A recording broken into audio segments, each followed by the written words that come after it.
자, 이어서 하겠습니다. 자, 이제 복대리를 하겠습니다. 복대리는 첫 출발이 가장 중요합니다. 자, 칠판 보세요. 일단 복과 대리 나눕니다.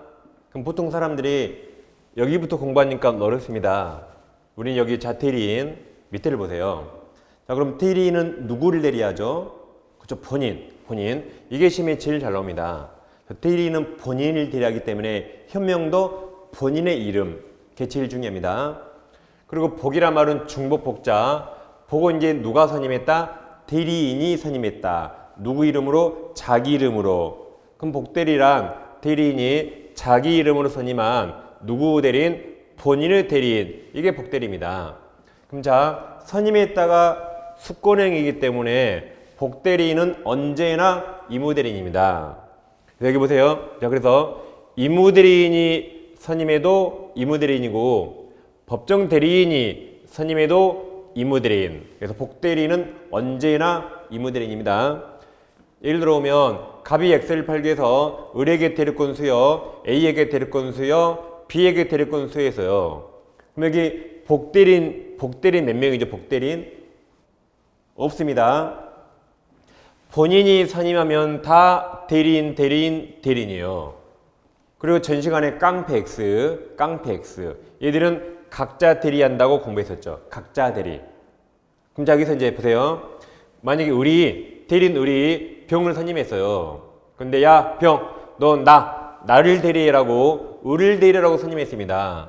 그럼 얘가 복대리인입니까? 아니죠. 을도 대리인을 선임할 수 있죠. 얘는 을의 대리인이고 갑하고 아무런 상관없습니다.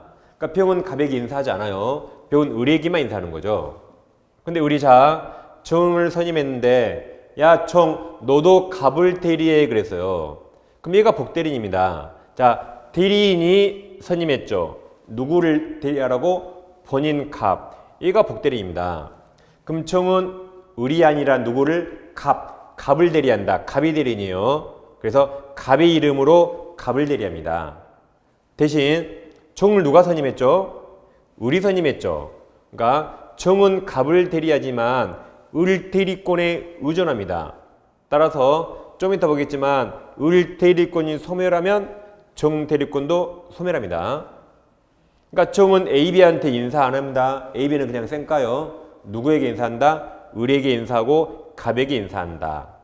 이 병은 을에게만 인사한다 그랬죠? 그래서 얘가 복대리. 그래서 대리인이 선임한 본인의 대리인, 이걸 잘 기억합니다. 그럼 이제 복임권, 복대리인 선임 권한이 있는가 보는 겁니다. 이무대리와 법정대리 나눠볼게요. 일단 여러분 책에서 자, 125페이지 보세요. 125페이지. 상단에 01번 의 잠깐 볼게요. 자, 복대리인이란 다음 대리인이 동그라미 대리인이 그 권한 내의 행위를 하기 위해서 대리인 자신 이름으로 자, 선임의 동그라미 선임한 그리고 다시 동그라미 쳐요. 본인의 대리인 동그라미 대리인이다. 그래 의의를 했습니다. 얘 넘기시면 126페이지 중간에 큰 2번 복인권 유무라고 있습니까? 밑에 120조와 밑에 121조 이 두 개가 이무대리입니다. 그럼 자 120조 대리권이 법률행위가 숙권행위죠. 숙권행위 보이던 경우에 대리인은 본인의 승낙에 승낙이 있거나 부득이한 사유 있는 때가 아니면 복대리인을 선임하지 못한다. 그러니까 이무대리인은 원칙 복인권이 없어요. 근데 여기 본인의 승낙이 있거나 부득이한 사유, 승부 이때 한해서 예외적 선임할 수 있다. 그리고 이제 121조 1항에서 전조 규정에 의하여 그랬죠. 그게 여기요. 승낙 부득이. 그래서 전조의 규정에 의하여가 승부에 의하여 대리인이 복대리인을 선임한 때 누구에게? 본인에게 대해서 그 선임이나 감독에 관한 책임을 지는 겁니다. 그럼 자 정리합니다. 자, 이무대리는 원칙 복인권 없어요. 자기가 대리해야 됩니다. 근데 예외적으로 자 본인의 승낙이 있거나 뭐 승낙이나 허락 같은 말이죠. 그 다음 부득이한 사유가 있다. 이때 예외적으로 복대리인 선임할 권한이 있습니다. 그래서 외웁니다. 무승부가 아니라 복승부예요. 무승부가 아니라 복승부. 아까 허체는 뭐예요? 허체는 자기계약 상방대리. 여기는 복승부. 무승부가 아니라 복승부. 자, 예를 들어오면, 그리고 선임감독 책임이다 그랬죠? 여기서 과실이란 고유과실이 있을 때만 책임지는 것이고, 고유과실이 없다면 책임지지 않습니다.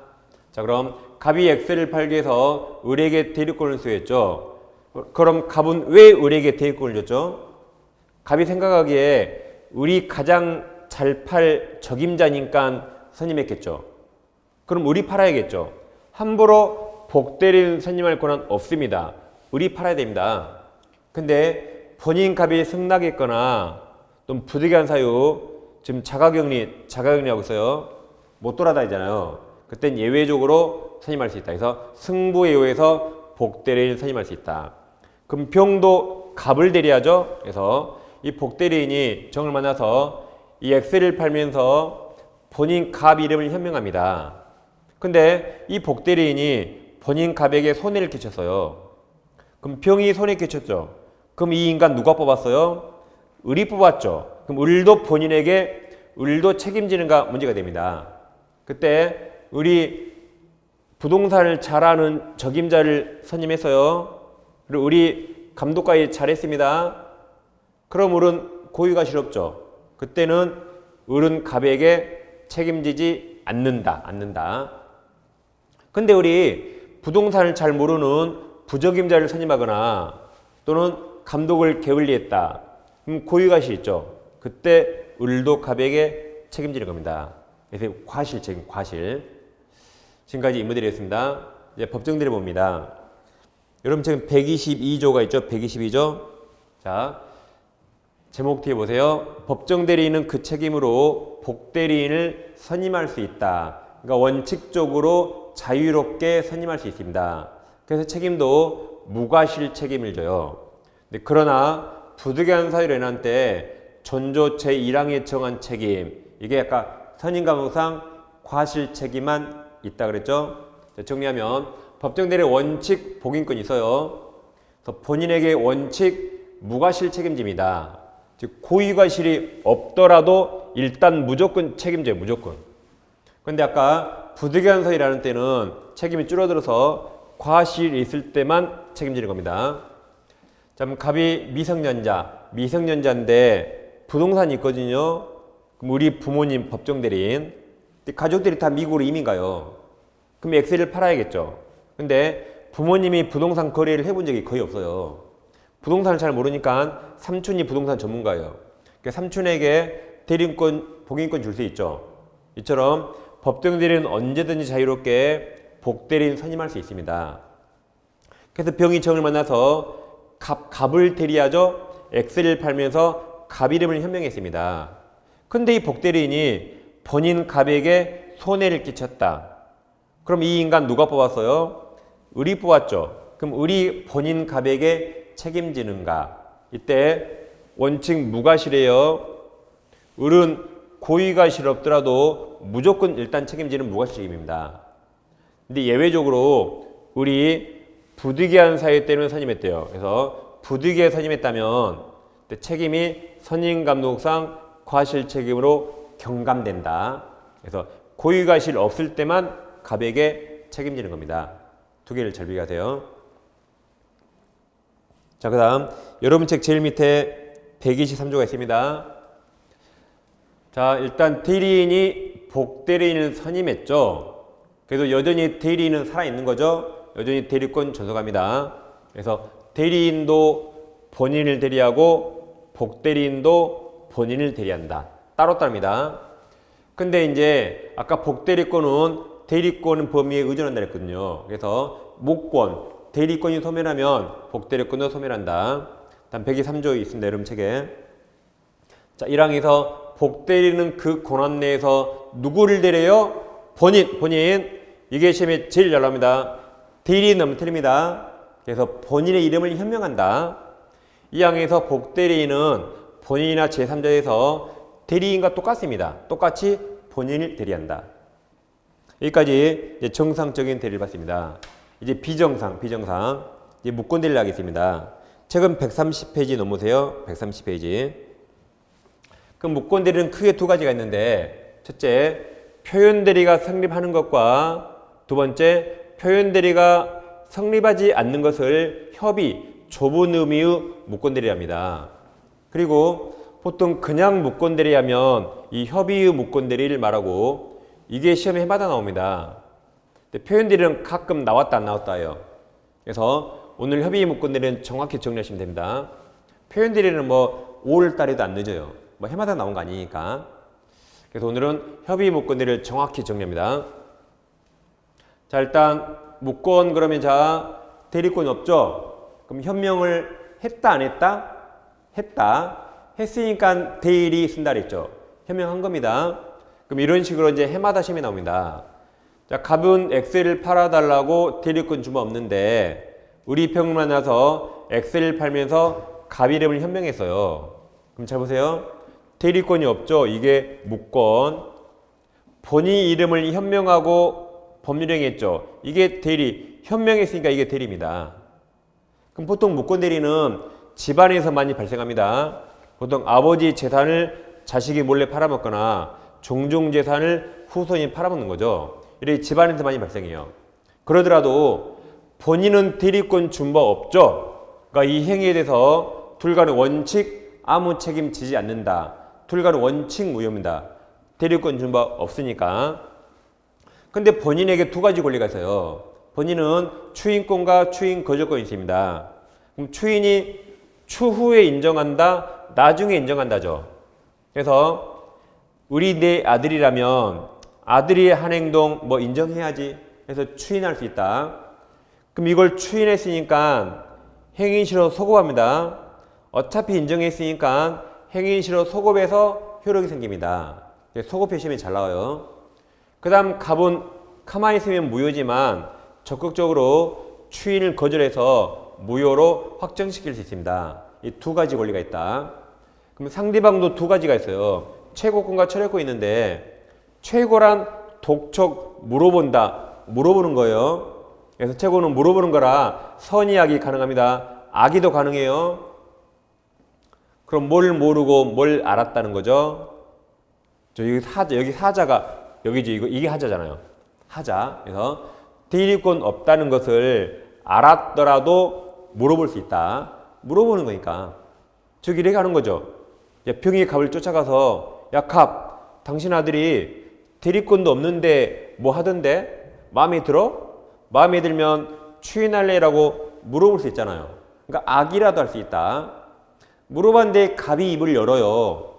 내 자식놈이 한 거라 뭐 인정해야 되죠. 그럼 유효가 되고 나 그거 절대 인정 못해 그러면 무효가 되는 겁니다. 이처럼 최고했는데 갑이 입을 열면 갑의 의사에 따라 효력이 확정됩니다. 근데 이번에는 갑이 입을 열지 않아요. 확답을 바라지 않는다. 발신주의. 그래서 우리가 지난주에 발신주의 두 개 외웠어요. 뭐라고 외웠죠? 무체발, 격승발 외웠습니다. 이게 지금 무권들의 최고 발신주의죠. 자, 그럼 민법의 모든 최고는 물어봤는데 답이 없잖아요? 그럼 이대로 있겠다, 이 원칙대로 있겠다요. 그럼 추인으로 봐요? 거절로 봐요?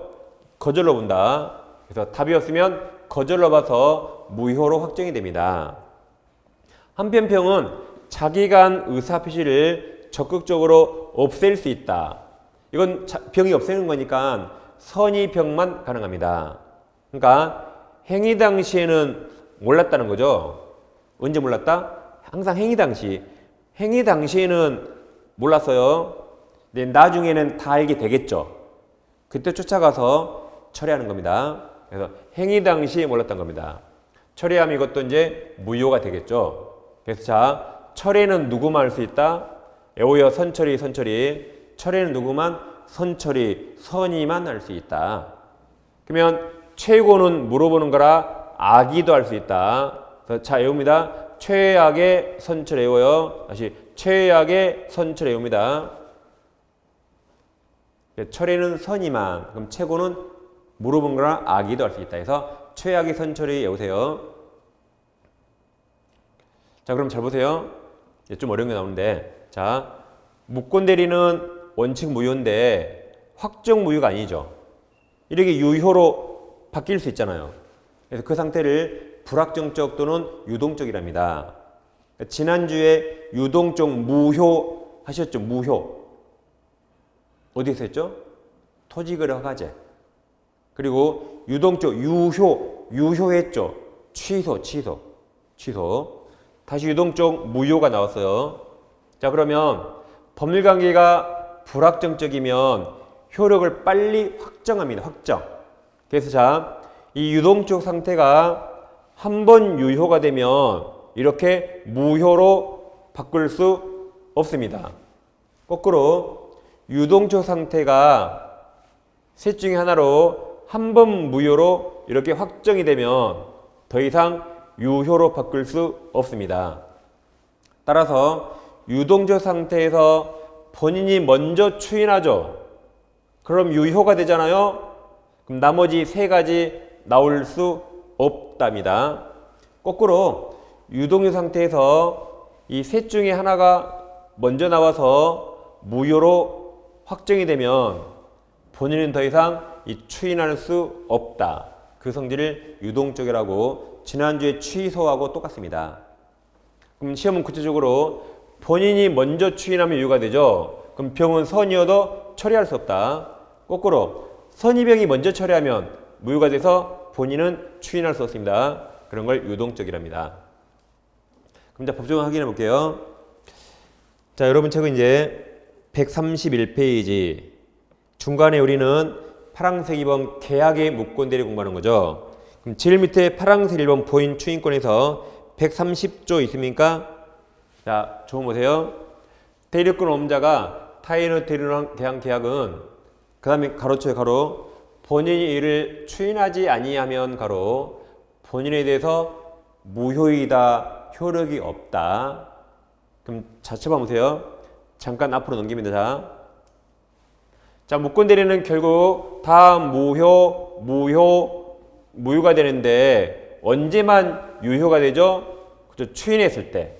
그러니까 아까 130조에서 본인이 추인하지 아니하면 본인에게 무효이다. 추인해야만 유효가 된단 말이죠. 그 다음 133조가 있습니다. 책을 넘겨보세요.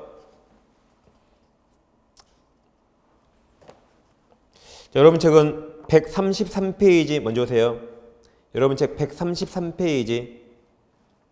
그러면 양괄호 5번에서 추인료로 읽고 133조 있습니까? 여기 보세요. 자, 추인은 다른 의사가 없는 때는 계약 시에 서고봐요. 동그라미 서고봐요 효력이 생긴다. 소급 유효. 그러나 제3자 권리를 해야지 못한다. 그 말은 자, 추인하기 전에 제3자가 나왔다면 그 3자는 보호될 수 있다는 말입니다. 아무튼 서고바이가 중요합니다. 추인한 때부터 틀려요. 서고배에서 이렇게 생긴다. 어차피 인정했으니까. 그럼 7번 보세요. 갑이 엑스를 팔기 위해서 우리에게 대리권 준 바 없죠. 근데 병을 만나서 엑스를 팔고 갑 이름을 현명했습니다. 그럼 이게 무권 현명해서 대리가 되죠. 그럼 둘 간의 원칙 무효잖아요. 근데 본인이 이것을 이게 무권 대리에서요. 근데 본인이 이걸 추인할 수 있다. 추인. 자, 그럼 본인이 이걸 추인하려면 을가평이 행위한 그 상태 전부 그 상태 그대로 추인해야겠죠. 그래서 추인은 그 전부 그대로 추인해야 돼요. 만약에 갑이 이 중에서 마음에 든 일부만 추인하려면 당연히 병동이 어디야겠죠? 본인 갑이 이걸 내용을 변경해서 추인해요. 그래도 병동이 어디야겠죠? 그래서 마음에 든 일부만 추인하거나 변경을 가해서 추인합니다. 그때는 상대방 동의였으면 그 추인은 효력이 생기지 않습니다. 뭐 예를 들면 5억에 매매했는데 50억으로 추인하면 됩니까? 말도 안 되죠. 병동이 없지 않는 한 그 추인은 무효가 됩니다. 다음 추인은 뭐든지 명시적, 묵시적 할 수 있다. 그럼 묵시가 행동인데 행동. 그럼 무권대리를 묵시적 추인한단 말은 일단 행동 움직여야 돼요. 움직여야 됩니다. 그리고 어떤 움직임? 무권대리니까 그 무권대리 행위를 마치 이행할 듯한 그런 움직임이 있어야 돼요. 그래야 무권대리가 묵시적 추인이 된다. 그러니까 묵시역이 행동이니까 일단 움직여야 됩니다. 팔짱 끼고 있다, 팔짱. 그럼 추인이 아니에요. 팔짱 추인 아니에요. 움직여야 된다. 어떤 움직임? 무권대리를 이행할 때 움직임이 있어야 돼요. 예를 들어보면 아까 이렇게 무권 대리로 매매계약 체결했잖아요. 그리고 나서 본인이 을이나 병으로부터 매매대금을 갑이 받았대요. 다시 을이나 병으로부터 매매대금을 갑이 받았다 이렇게. 왜 받은 거죠? 그 행동을 왜 해요? 이 행동을 왜 해요? 이걸 추인할 테니까, 인정할 테니까. 그래서 그 행동을 추인으로 본다. 근데 이번에는 무권대리를 알고도 본인이 장기간 동안 이의를 제기하지 않고 그냥 방치했다. 그럼 움직여서요, 팔짱 끼고 있어요? 지금 팔짱 끼고 있죠? 그럼 이건 추인이 아니에요. 추인은 묵시 움직여야 된다. 그 다음, 의리한 행위가 내가 민사소송을 제기할 수 있고, 또 우리 사기죄, 공문서 위조죄, 공문서 행사죄 등등 을을 형사고소할 수 있어요. 근데 하지 않았대요. 할 수 있지만 하지 않았다. 그럼 움직여서요, 팔짱 끼고 있어요? 팔짱 끼고 있죠. 그럼 둘 다 이건 추인이 아니에요.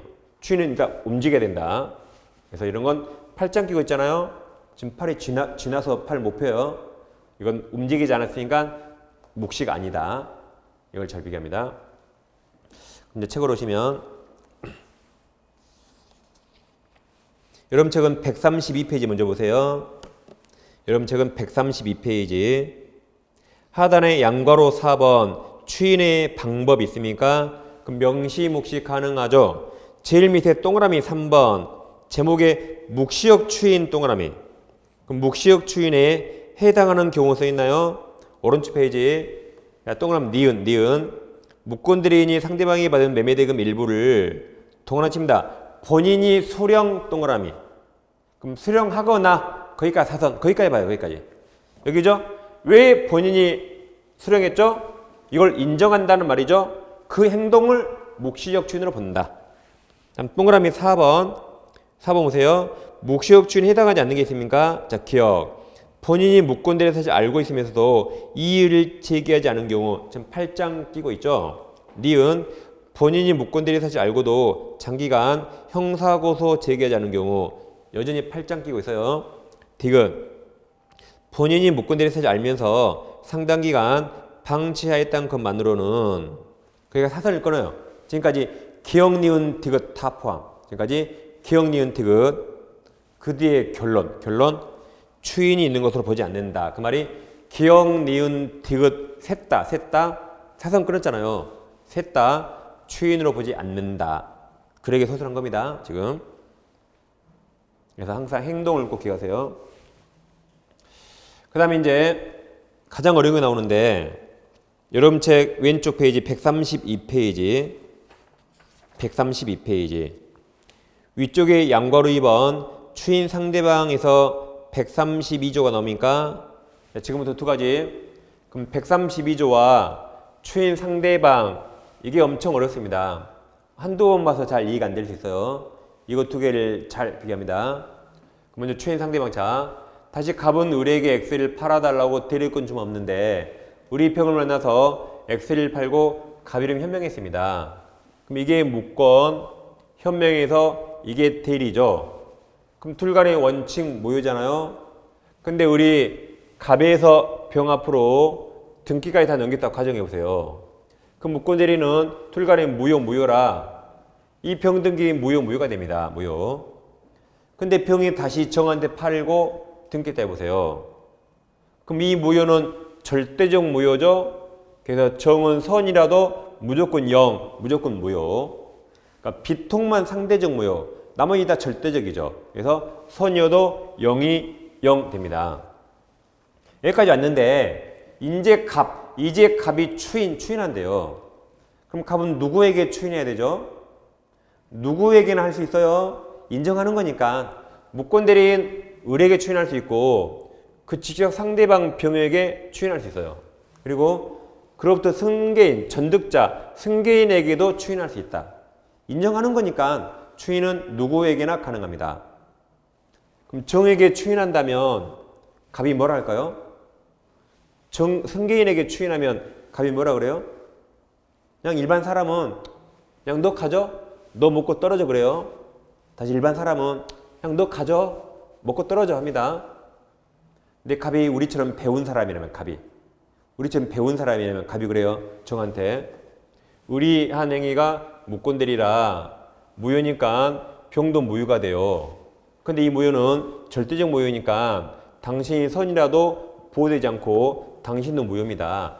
근데 그냥 당신 가지세요라고 하는 겁니다. 얼마나 유식해요 이게? 먹고 떨어져 보다. 그래서 아무튼 추인은 누구에게나 할 수 있다. 이것과 비교할 게 132조인데 다시 갑은 을에게 대리권 준바 없죠. 근데 우리 병을 만나서 무권 대리했습니다. 근데 갑이 추인한다. 추인 이제. 그럼 갑은 병에게 추인할 수 있죠? 근데 병 얼굴 본 적 없지 누군지 모르잖아요. 누군지 모르니까 우리 아들이라면 아들에게 동그라미 1번 첫 번째로 시간초 첫 번째 을에게 추인했어요. 그럼 을은 그 사실을 병에게 알려야겠죠. 알리지 않아서 추인이 있다는 사실을 병이 아직 몰라요. 모르면 갑은 내가 추인했다고 병에게 주장할 수 없습니다. 따라서 병이 시간적 두 번째로 무권대리행위를 철회할 수 있어요. 그러면 내가 먼저 추인했는데 라고 대항할 수 없으니까 시간적으로 추인이 먼저 있었더라도 이건 철회가 됩니다. 그래서 무효로 확정된다. 반대로 이제 병도 추인이 있었던 사실을 병도 알고 있다. 그때는 내가 추인했다고 대항할 수 있으니까 그때는 당연히 처리할 수 없는 겁니다. 이게 132조예요. 자, 추인 거절 상대방 보입니까? 저는 추인을 예를 들었죠. 추인 또는 거절의 상대방은 의사표시는 상대방에 대하여 하지 아니하면 빨강색 그 상대방에게 대항하지 못한다가 여기에요. 병이 그 사실을 몰랐으니까 빨강색 주장하지 못한다. 그러나 단서 상대방 병이 그 사실 안 때에는 그러하지 아니하다가 대항할 수 있다. 이 파랑색 상대방이 알았으니까 대항할 수 있답니다. 그럼 자 결론. 자 을에게 추인할 수 있죠? 을에게 추인할 수 있어요. 그래서 을에게 추인할 수 있다. 그 사실과 그걸 병한테 알리란 말입니다. 병한테 알리지 않았다면 대항할 수 없다. 서로 달라요. 다시 을에게 추인할 수 있습니다. 그 사실과 병에게 알려야 된다. 서로 별개예요. 다시 을에게 추인할 수 있다. 그 사실과 병에게 알려야 된다. 병이 모르면 대항할 수 없다. 서로 달라요. 다르다. 헛갈리면 안 됩니다. 그럼 여러분 책 자 132페이지 양괄호 2번에 132조 봤습니다. 그 밑에 동그라미 1번 이게 동그라미 1번이에요. 자, 추인의 상대방은 무권대리인 을, 그 상대방 병, 그리고 법률관계 승계인 정 누구한테나 할 수 있다. 동그라미 2번 추인 의사표시를 상대방에게 하지 아니하면 상대방에게 대항하지 못한다. 즉 추인 의사표시를 무권대리인 을에게 한 경우 상대방 병이 추인이 있었음을 알지 못하였다면 상대방 병에 대해서 추인 요력을 주장, 대항하지 못한다. 따라서 본인이 무권대리인에게 추인이 있었음을 알지 못한 상대방 병은 자신의 의사표시를 철회할 수 있다. 그러면 추인이 먼저 있었더라도 이건 철회가 돼서 무효로 확정이 되는 겁니다. 두 개 잘 비교합니다.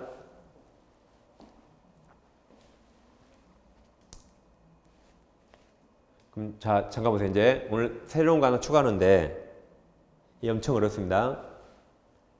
이제 자 제목이 무권리자 처분행위입니까? 제목이 무권리자 처분행위 그걸 추인하는 겁니다. 그럼 작가 이랬습니다. 자 현명을 해야 대리고 현명하지 않으면 대리가 아니죠. 그럼 두 개는 다 현명했단 말이에요. 현명했다. 그러니까 대리란 말을 쓰는 겁니다. 그럼 현명하지 않았잖아요. 자, 일단 무건들이 이쪽을 볼게요. 아까 방금 한 거. 갑에게 X가 있는데 을에게 팔아달라고 드릴 건 준 바 없죠. 근데 우리 병을 만나서 갑이름 현명하고 팔았습니다. 이게 무건 드리게 되면 둘 간의 무효가 되죠. 무효. 근데 본인이 이것을 뭐 할 수 있다? 추인할 수 있다. 그럼 추인하면 아까 소급하여 효력이 생긴다. 소급 유효. 이거 아까 공부했던 133조. 근데 이쪽 보세요. 이제 갑에게 X가 있는데 친척을이 등기를 위조해서 자기 앞으로 소유권 등기합니다. 그럼 이 등기 무효죠. 을 앞으로 등기할 원인은 없으니까 무효가 되죠. 근데 이게 무효인지는 아무도 모릅니다. 마치 을이 소유자처럼 보여요. 그러니까 을이 이것을 병에게 팔고 등기합니다. 그럼 이건 절대적 무효라 병이 선이라도 보호 안 되고 절대적 무효가 됩니다. 그러죠? 그럼 잘 보세요. 을은 X에 관해서 아무 권한 없이 등기하고 처분했죠. 다시 을은 X에 관해서 아무 권한 없이 등기한 다음에 병한테 처분했죠. 이걸 무권리자의 처분행위랍니다. 다시 이것을 뭐란다? 무권리자의 처분행위 그래요. 그럼 처분행위는 처분권이 있어야 돼요. 없으면 이렇게 무효입니다. 그래서 예전에 공부했어요. 처분권 없는 자의 채권행위는 유효지만 처분권 없는 자의 물권행위, 처분행위는 무효라고 공부했습니다. 그래서 절대적 무효가 되는 거죠. 근데 보세요. 자, 이게 한 시가 5천만 원짜리 토지고 을이 내 조카인데 조카가 위조해서 이렇게 팔아먹었어요. 그러니까 병이 갑을 쫓아왔죠. 당신 조카 깜빵에 집어넣을 거야. 당신 조카 사기죄라든가 뭐 사문서 위조죄, 공문서 위조죄 죄 엄청 많습니다. 당신 조카 형사고소할 거야. 그럼 갑은 여러분이 갑이라면 5천만 원 때문에 조카가 구속당하면 좀 그러잖아요. 그래서 그래요? 그럼 제가 인정할게요.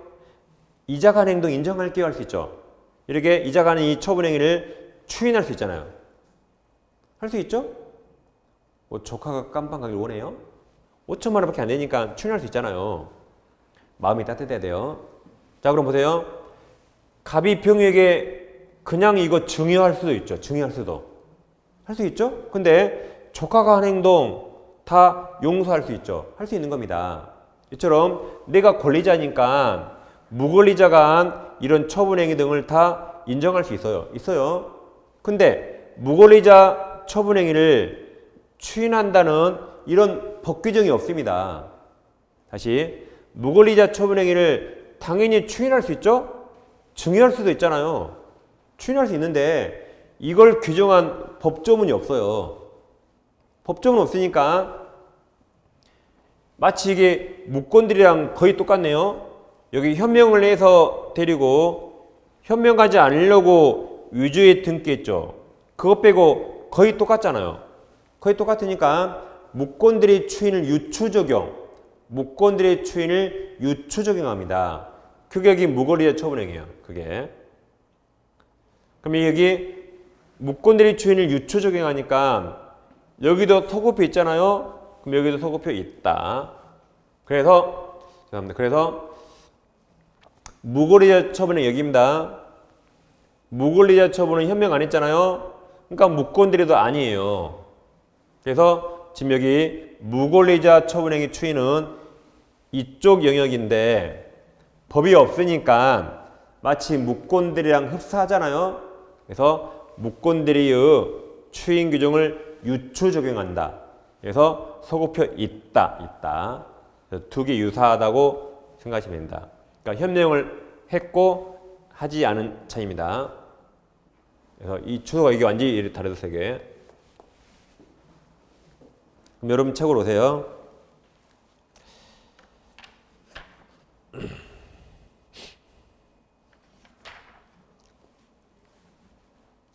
자, 이제 지금 네 가지 권리를 지금 보고 있어요. 그 다음에 이제 추인 거절에서 여러분 책은 어디냐면 133페이지 133페이지 오세요. 이제 하단에 파란색 2번 이제 본인의 추인 거절권으로 갑니다. 거절하면 무효로 확정된다고 했었죠. 무효로 확정됩니다. 그럼 책을 넘겨보시면 이제 양괄호 4번이 있죠. 본인 사망으로 묵건들이 본인을 상속했다. 이게 시험에 잘 나옵니다. 그럼 상속하면 누가 죽었단 말이죠. 그럼 뭐라고 유언했죠? 유언? 그렇죠. 거식이 없다. 그걸 꼭 기억해야 됩니다. 자, 7번 보시면 갑이 아버지인데 아버지가 부동산을 자식이 딱 한 명, 자식이 한 명인데 이 팔아달라고 대리권 준 바 없어요. 근데 아버지가 제주도 여행 가니까 이때다 싶어서 아들이 아버지 모든 서류를 다 가지고 왔어요. 모든 서류를. 그래서 병에게 팔아버립니다. 등기까지 넘겼어요. 그럼 이게 묵건, 이게 대리죠. 그럼 아버지는 살아생전에 본인은 추인권과 거절권 있는데, 그죠? 아버지가 여행에서 돌아왔어요. 돌아왔는데 하나밖에 없는 부동산을 하나밖에 없는 자식이 이렇게 다 해먹었네. 그러니까 더 이상 살 의미가 없이 충격받아서 돌연사, 충격받아서 급사망했어요. 급사망. 그럼 사망하면서 유언했겠죠. 뭐라고 유언했다고요? 유언을 거식이 없다 해서요.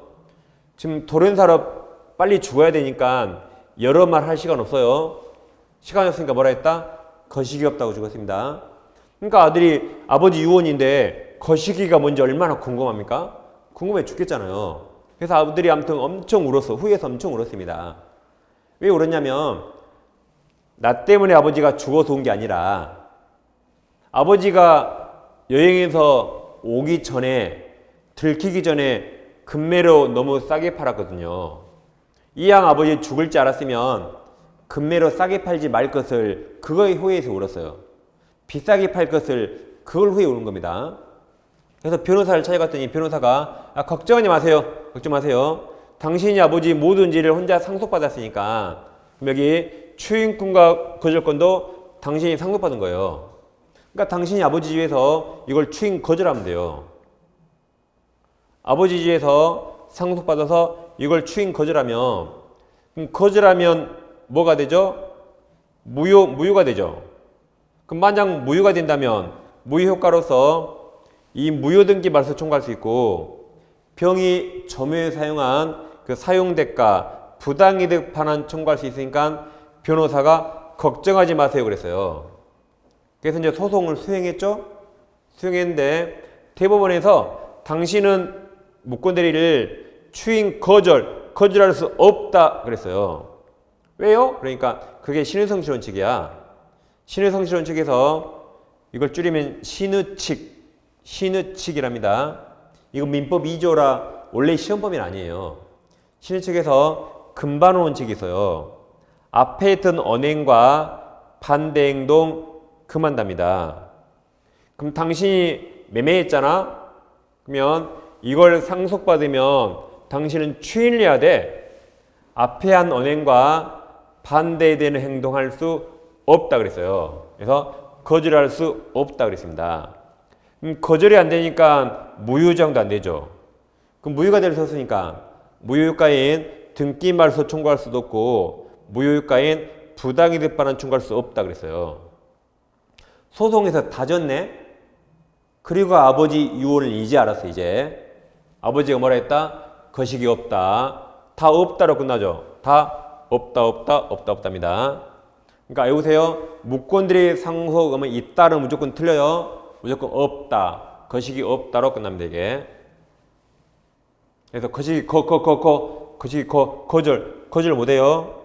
그럼 무효 X, 무효효과 X 하시면 됩니다. 그럼 이제 막 답이 막 일어서요. 그냥 제일 끝에 있다 없다 확인하면 돼요. 읽을 필요 없이. 자, 이제 최고권과 최저권 보겠습니다. 아까 최고는 악이도 할 수 있다. 여러분 책은 이제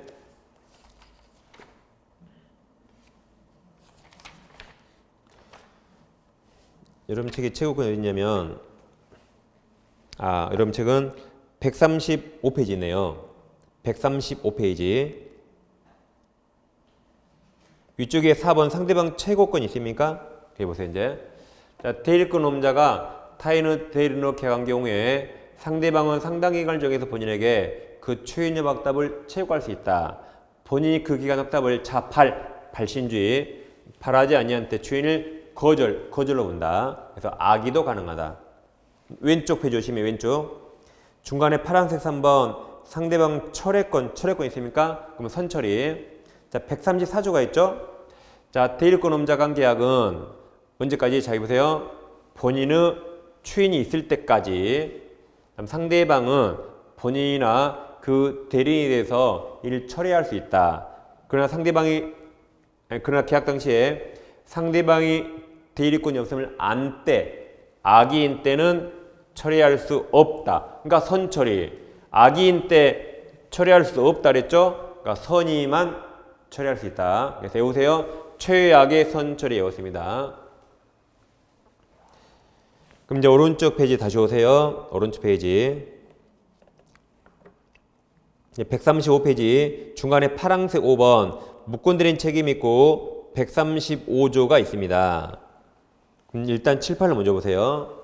자, 다시 갑은 X를 팔아달라고 을에게 대리권 준 바 없어요. 근데 을이 병을 만나서 갑 이름 현명하고 법률행위했죠.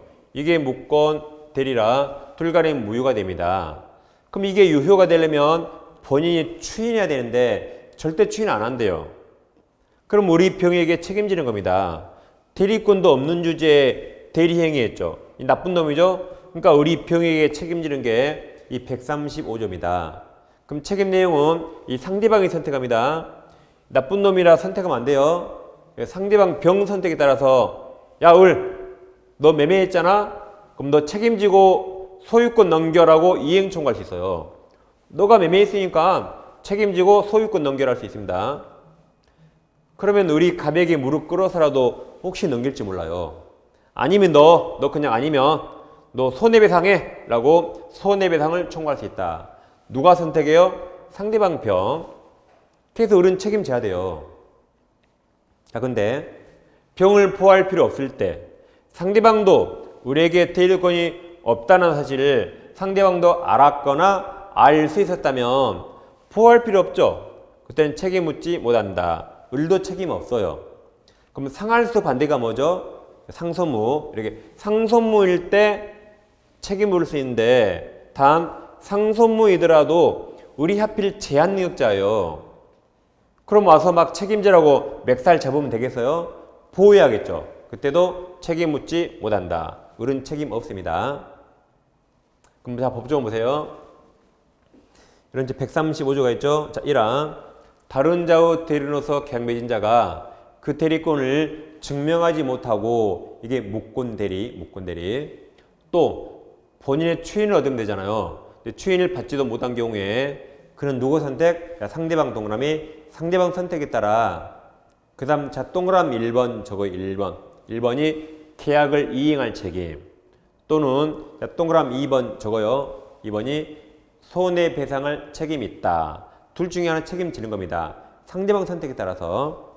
근데 2항 자 2항에 가로쳐요. 첫 번째 가로 대리로서 계약 맺은 자에게 대리권이 없다는 사실을 상대방이 알았거나 알 수 있었을 때 거기까지 가로쳐요.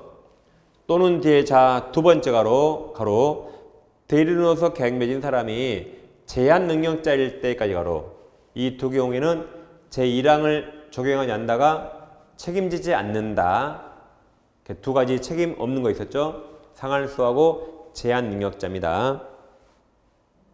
그래 법조문 보세요. 자, 그 다음 잘 보세요.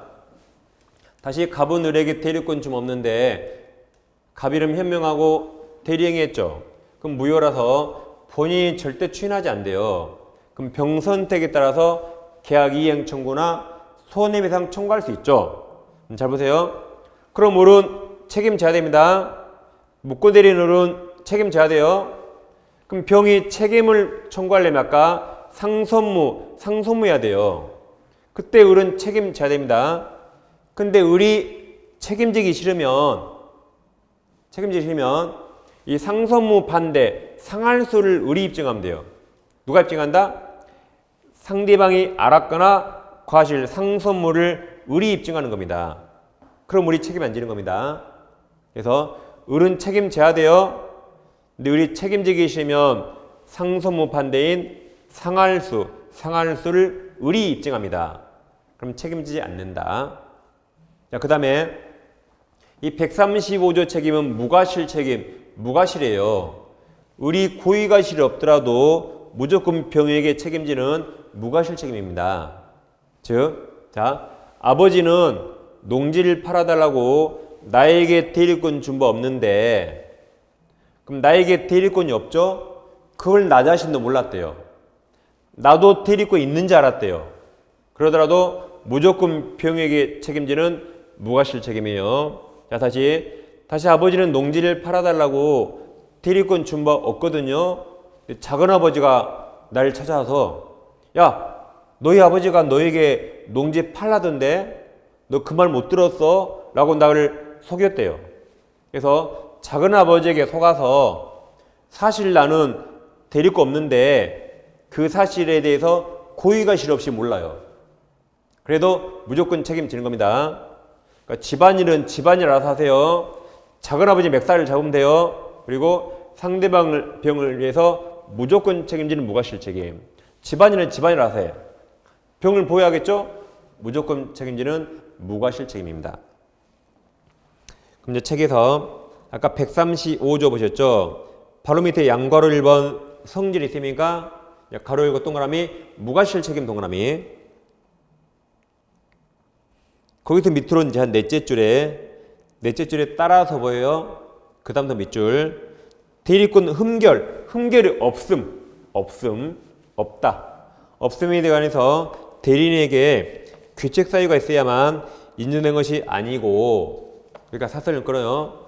그 다음 무권 대리인가 제3자가 예를 들면 작은아버지 A. 제3자의 기망이나 문서 유조로 위법행위가 야기된 경우에도 무권 대리인은 자신 책임이 부정되지 않는다. 그래서 무조건 책임지는 무과실 책임. 대리권 흠결에 관해서 고의과실 없죠? 그래도 무조건 책임지는 겁니다. 그 다음 이 판례는 우리 책이 없거든요. 나중에 제가 보충할 겁니다. 여기까지 보시면 되겠고, 그 다음 136페이지. 그 파란색 사면 단독행위 무권대 이건 안 봅니다. 이건 시험에 안 나와요. 뭐 10년에 한 번 나올까 말까? 패스. 우리는 지금 이 계약의 무권대도 볼 게 엄청 많습니다. 괜히 바닥 헛갈려요. 시험에도 안 나오는데 패스합니다. 보지 마세요. 자, 그럼 이제 문제 하나 가볍게 풀어볼게요. 문제 하나. 자, 대리권 업자가 타인의 대리론 계약에 관한 설명 틀린 거네요. 그러니까 무권대리, 전형적인 무권대리입니다. 1번, 본인이 이를 추인하지 않으면 본인에 대해서 효력이 없다, 무효다 맞았습니다. 2번, 상대방은 상당을 정해서 본인에게 추인 여부 확답을 최고할 수 있고, 그럼 바로 거절 딱 맞아요. 다 읽을 필요 없어요. 이 말을 빼면 추인한 것으로 본다면 틀렸다 했죠. 이 거절을 물어본 겁니다. 하나하나. 그리고 발신주의. 다음 3번. 무권 대리는 상대방은 계약 당시에 대리권 틈을 안 경우 상대방이 알았네요. 계약 이행 청구할 수 없다죠. 135조 책임은 상선무여야 책임 물을 수 있죠. 근데 상대방이 알았잖아요. 그럼 135조 책임 물을 수 없다. 그래서 답이 3번입니다. 근데 보세요. 이게 지금 135조거든요. 135조. 근데 27회 때 저랑 같이 공부하신 분들은 이 문제를 거의 다 맞췄어요. 근데 실수로. 보세요. 우리가 항상 선처리 외웠죠. 선처리. 여기처럼 상대방이 알았으면 처리할 수 없다죠. 선처리. 근데 이걸 사람들이 상대방이 알았잖아요. 그러니까 이따를 무조건 틀렸다 했어요. 선처리인 줄 알고. 이게 철인 줄 알고 보도 않고 이따를 무조건 틀렸다 했어요. 그래서 다 맞춰서 3번이라고. 실수로 맞춘 거예요. 이처럼 제 악리법은 실수까지 다 커버합니다. 선처리. 5번이 선처리인데 이 3번을 상대방이 알았으니까 있다를 무조건 틀렸다니까요. 그래서 답을 다 맞힌 겁니다. 실수로 선처리인 줄 알고. 아무튼 제한기법 이렇게 다 실수까지 커버합니다. 여보세요. 선처리 그러면 최악의 선처리. 3번은 135조에 있습니다. 자, 4번 추인은 다른 수표가 없는 때 계약시에 소고 맞았고 5번 아까 선처리에서 맞았습니다. 정답이 3번입니다. 자, 지금까지 일반적인 문건들 하셨죠? 이제 10분씩 하시고 표현 대리를 공부하겠습니다. 10분 쉬겠습니다.